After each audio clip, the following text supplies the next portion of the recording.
This lecture is on linear algebra for data science. Linear algebra is a very fundamental part of data science, and usually a typical one semester linear algebra course will run for about 36 hours. What we are trying to do here is we are trying to introduce the use of linear algebra in data science in a few hours. So, that necessarily means that we cannot cover the topic of linear algebra in all its detail. However, what we have attempted to do here is to identify the most important concepts from linear algebra that are useful in the field of data science, and in particular for the material that we are going to teach in this course.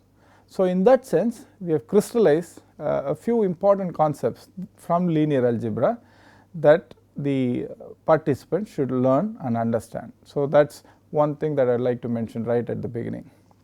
The second thing that I would like to mention is the following. Linear algebra can be treated very theoretically, very formally.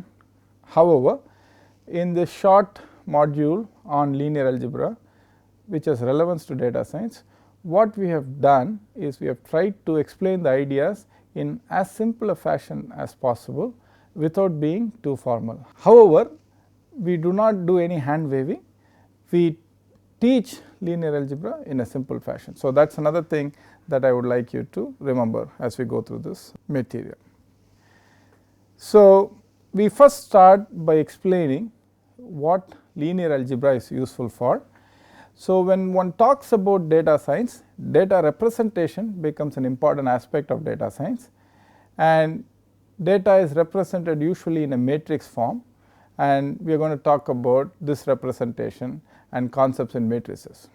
The second important thing that one is interested from a data science perspective is, if this data contains several variables of interest, I would like to know how many of these variables are really important, and if there are relationships between these variables, and if there are these relationships, how does one uncover these relationships. So, that is also another interesting and important question that we need to answer from the viewpoint of understanding data.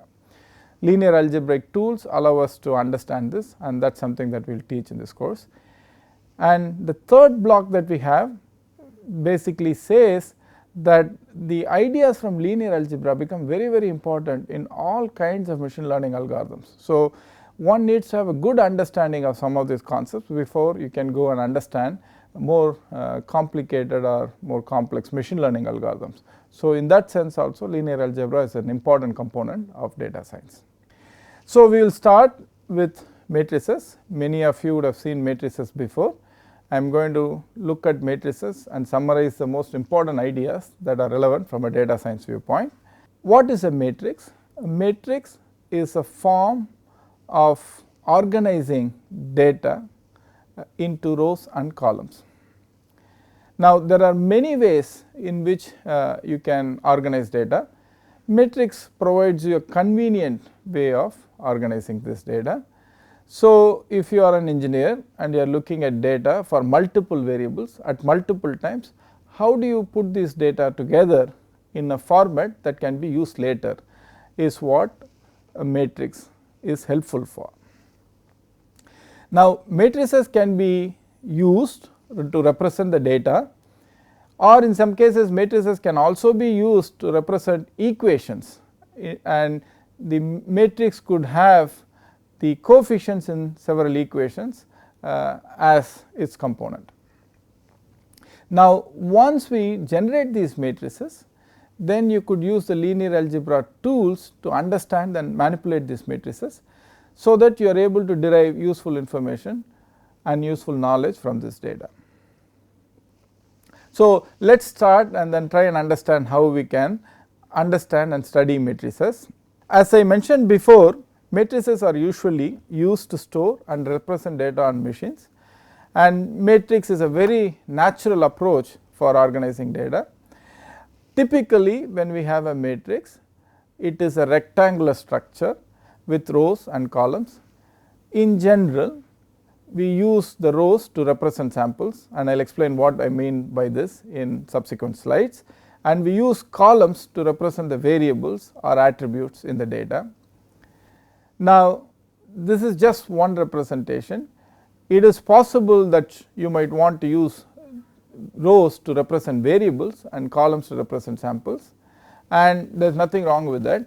However, in this course and all the material that we present in this course, we will stick to using rows to represent samples and columns to represent variables as far as this course is concerned. Let me explain matrix using a real life example. Let us consider that you are an engineer and you are looking at a reactor which has multiple attributes, and you are getting information from sensors such as pressure sensors, temperature sensors and density and so on. Now, let us assume that you have taken 1000 samples of these variables.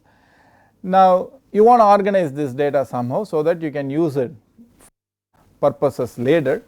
One way to do this is to organize this in this matrix form, where the first column is the column that corresponds to the values of pressure at different sample points. The second column corresponds to the value of temperature at several sample points, and the third column corresponds to the value of density at several sample points. So, that is what I meant when I said the columns are used to represent the variable. So, each column represents a variable: column 1 pressure, column 2 temperature and column 3 density. And when you look at the rows, the first row represents the first sample. Here in the first sample you will read that the value of pressure was 300, the value of temperature was 300 and the value of density was 1000. Similar to that, you will have many rows corresponding to each sample point up to the last row, 1000th row, which is a 1000th sample point, which says the pressure is 500, temperature is 1000 and density is 5000. Let us take another example. Let us say I have two vectors x 1 2 3 transpose and y is 2 4 6. Let us say this is some variable that you have measured and y is some other variable you have measured, and the three values could represent the three sampling points at which you measured these. Now, in R, if you want to put this numbers into a matrix, it is a very simple code. What you do is x is c 1 2 3, it tells you it is a column vector with values 1 2 3, y is a column vector with values 2 4 6, and then you use the command a is c by xy, which puts these together, and when you print a, you get the value of this matrix. Now, we have been talking about using matrices to represent data from engineering processes, sensors and so on. The notion of matrix and manipulating matrices is very important for all kinds of applications. Here is another example where I am showing how a computer might store data about pictures. So, for example, if you take this picture here on this left hand side and you want to represent this picture somehow in a computer, one way to do that would be to represent this picture as a matrix of numbers. So, in this case, for example, if you take a small region here, you can break this small region into multiple pixels, and depending on whether a pixel is a white background or a black background, you can put in a number. So, for example, here you see these numbers which are large numbers which represent white background, and you have these small numbers which represent black background. So, this would be a snapshot or a very small part of this picture. Now, when you make this picture into many such parts, you will have a much larger matrix, and that larger matrix will start representing the picture. Now, you might ask, why would I do something like that? There are many applications where you want the computer to be able to look at different pictures and then see whether they are different or the same, or identify subcomponents in the picture and so on, and all of those are done through some form of matrix manipulation, and this is how you convert the picture into matrix.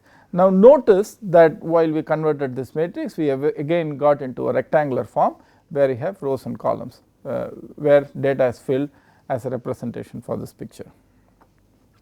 So, the image that I showed before could be stored in the machine as a large matrix of pixel values across the image. and you could show other pictures and then say, are these pictures similar to this, are they dissimilar, how similar or dissimilar, and so on. And the ideas from linear algebra and matrix operations are at the heart of these machine learning algorithms. So, in summary, if you have a data matrix, I said the data matrix could be data from sensors in an engineering plant, it could be data which represents a picture, it could be data which is representing the model where you have the coefficients from several equations. So, the matrix basically could have data from various different sources or various different viewpoints, and each data matrix is characterized by rows and columns, and the rows represent samples and the columns represents attributes or variables. Now that we have understood how we generate a matrix and why we generate matrices, the next question might be the following. Supposing I have a matrix where I have several samples and several variables, I might be interested in knowing if all the variables that are there in the data, are they important. In other words, I would really like to know of all these variables how many are actually independent variables, so that I know how much information is there in this data. So, if let us say I have thousands of variables and of those there are only 4 or 5 that are independent, then it means that actually I can store values for only these few variables and calculate the remaining as a function of these variables. So, it is important to know how much information I actually have. So, this would lead to the following questions. The first question might be, are all the attributes or variables in the data matrix really relevant or important? Now, a sub question is to say, are they related to each other? If I can write one variable as a combination of other variables, then basically I can drop that variable and retain the other variables and calculate this variable whenever I want. Okay, so that is a very important idea that we want to use in machine learning and various other applications. So, how do I find out how many of these variables are really independent? And let us assume that I do find that only a few variables are really independent, then how do I identify the relationship between these variables and the other dependent variables? And once I do that, how do I actually reduce the size of the data matrix and so on, are questions that one might be interested in answering. So, let us consider the example that we talked about, the reactor with multiple attributes. In the previous slide we talked about pressure, temperature, density. Here I have also included viscosity. Let us say I have 500 samples. Then when I organize this data with the variables in the columns and samples in the row, then I will get a 500 by 4 matrix where each row represents one of the 500 samples, and if you go across the column, it will represent the variable values at all the samples that we have taken. Now, I want to know how many of these are really independent attributes. So, from domain knowledge, it might be possible to say that density is in general a function of pressure and temperature. So, this implies that at least one attribute is dependent on the other, and if this relationship happens to be a linear relationship, then this variable can be calculated as a linear combination of the other variables. Now, if all of this is true, then the physics of the problem has helped us identify the relationship in this data matrix. The real question that we are interested in asking is if the data itself can help us identify these relationships.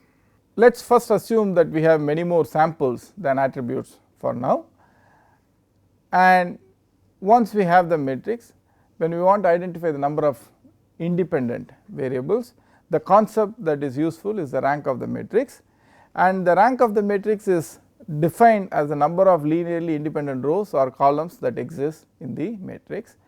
And once you identify these number of linearly independent rows or columns, then you could basically say that I have only so many independent variables and the remaining are dependent variables, and the rank of the matrix can be easily found using the rank command in our rank of A. So, consider this example here.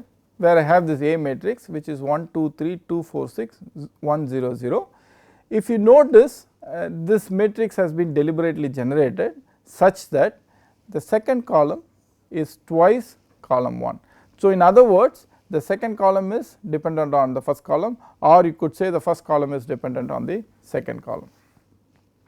Now, there is one other column which is independent of these two.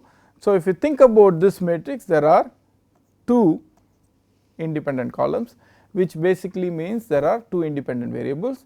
So, if we were to use R to identify this, simply load the correct library and then use the command rank of A, and you will get the rank of the matrix to be 2. So, the notion of rank is important. It allows us to work with a reduced set of variables, and once we identify the independent variables, the dependent variables or attributes can be calculated from the independent variables if the data is being generated from the same data generation process. And if you identify that there are certain variables which are dependent on other variables, and as long as the data generation process is the same, it does not matter how many samples that you generate, you can always find the dependent variables as a function of the independent variables. Now that we have talked about identifying how many independent variables are there, assume that the number of independent variables are less than the number of variables, then that basically automatically means that there are really linear relationships between these variables. Now, we ask the next question as to how do we identify these linear relationships among variables or attributes. So, this question of how does one identify the linear relationships among the attributes is answered by the concepts of null space and nullity, which is what we are going to describe now. When we have a matrix A, and if we are able to find vectors beta such that A beta equal to 0 and beta not equal to 0, then we would call this vector beta as being the null space of the matrix. So, let us do some simple numbers here.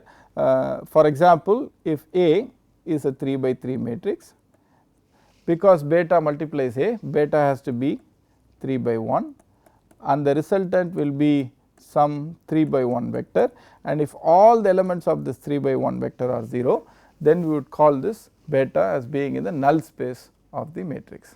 Now, interestingly, the size of the null space of the matrix provides us with the number of relationships that are among the variables. If you have a matrix which is of dimension 5, and let us say the size of null space is 2, then this basically means that there are 2 relationships among these 5 variables, which also automatically means that of these 5 variables only 3 are linearly independent, because the 2 relationships would let you calculate the dependent variables as a function of these independent variables. Now, let us look at this in little more detail to understand how we can use this null space vectors. Let us assume that I have a matrix such as this.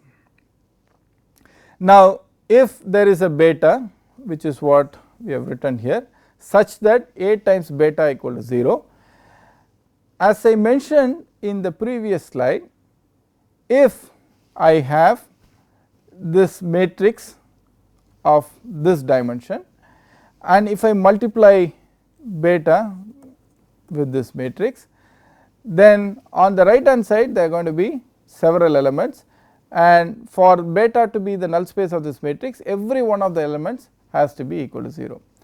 Now, let us look at what each of these elements are equal to.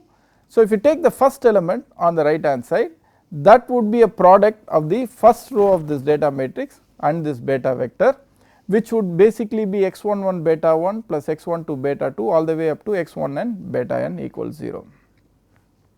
Now, similarly, if you get to the second row and multiply the second row by this vector, you will get another equation.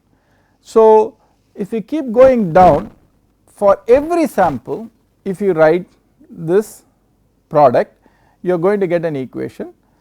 The last sample, for example, will be x m1 beta 1 plus x m2 beta 2 plus x mn beta n equals 0.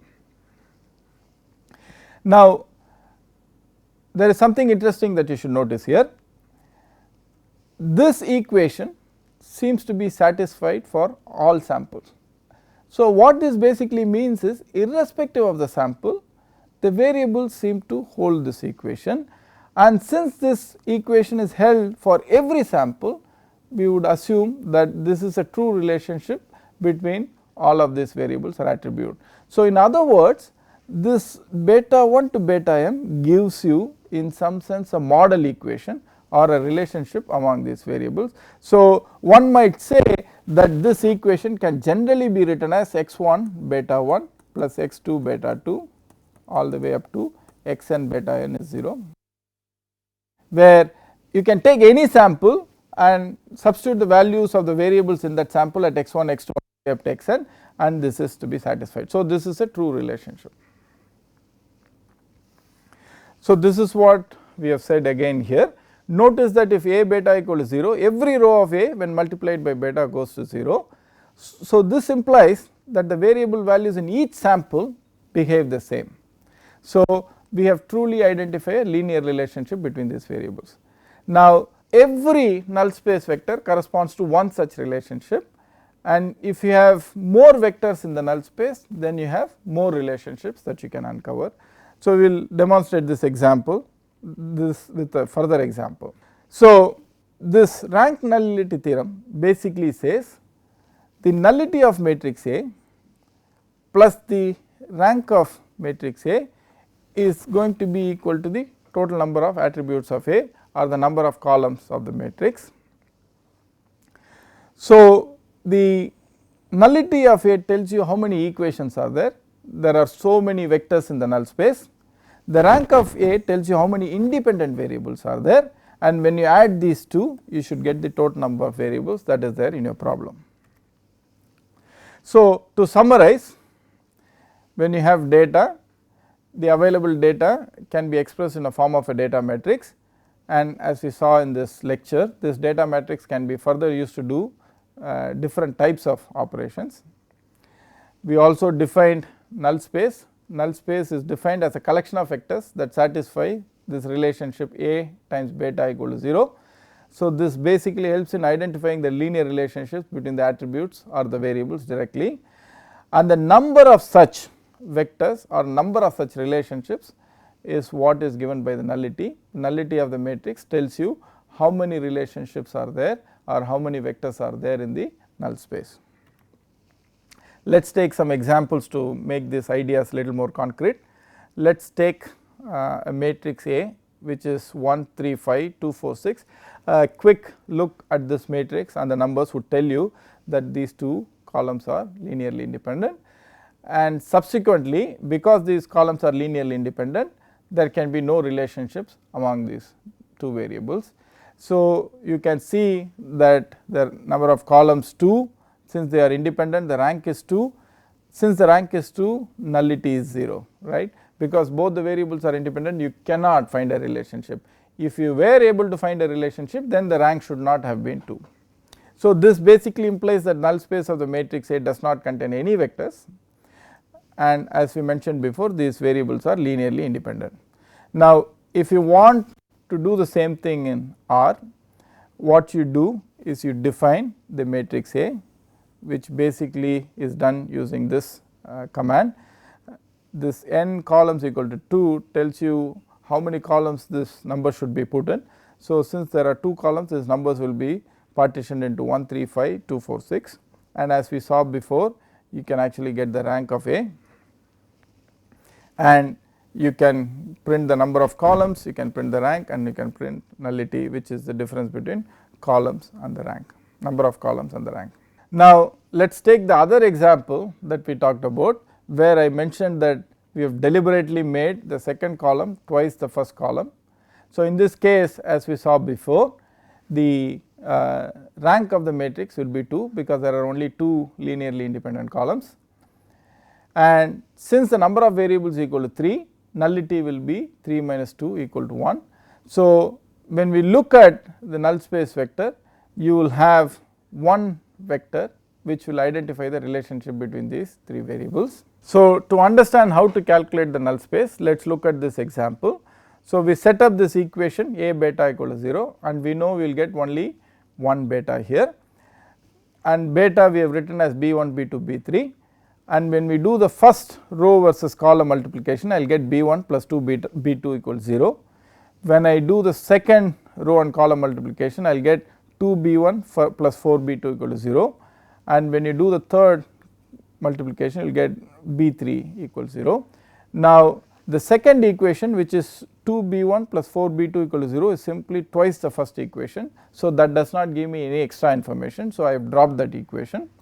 Now, when you want to solve this, notice that B3 is fixed to be 0. However, from this equation what you can get is B1 is minus 2 B2. So, what we have done is, instead of B1 we have put minus 2 B2, retained B2 and 0. This basically tells us that you can get a null space vector which is minus 2 1 0. However, whatever scalar multiple you use, it will still remain a null space vector. So, this is easily seen from the following: if A times beta equal to 0, where beta is a vector, A is a matrix, let us assume I take some other vector from beta, which is some C beta, where C is a constant.